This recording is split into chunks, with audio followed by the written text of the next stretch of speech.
بسم اللہ الرحمن الرحیم۔ جو حضرات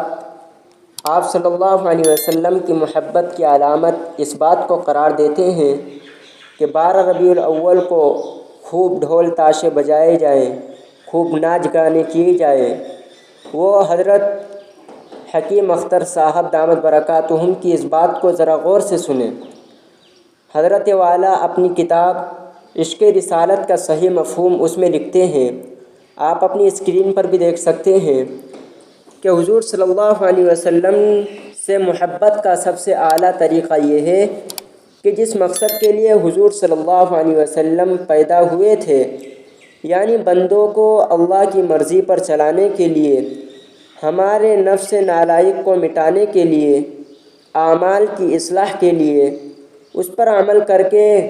ہم حضور صلی اللہ علیہ وسلم کو خوش کر دیں۔ لہذا اگر اس مبارک مہینے میں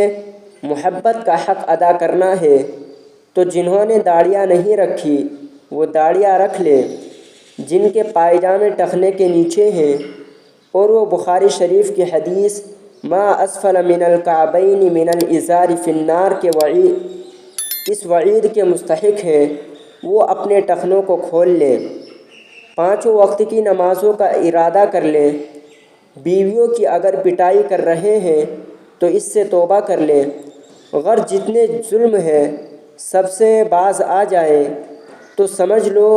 کہ ہم نے عشق رسالت کا حق ادا کر دیا، حضور کی روح مبارک کو خوش کر دیا۔ مگر بجائے اصلاح عمل کے آج حضور صلی اللہ علیہ وسلم کی محبت کا حق یہ سمجھا جا رہا ہے کہ بینڈ باجے لائے جائیں اور کیا کیا تماشے کیے جائے اور شراب پی کر ساری رات قوالی پڑھی جائے۔ چشمدید واقعہ ہے کہ ایسی ہی ایک مجلس میں کسی نے عشاء کی نماز نہیں پڑھی اور شراب پی کر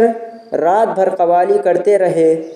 بتائیے افسوس کی بات ہے یا نہیں؟ کیا اسلام اس کا نام ہے؟ ہرگز یہ اسلام نہیں۔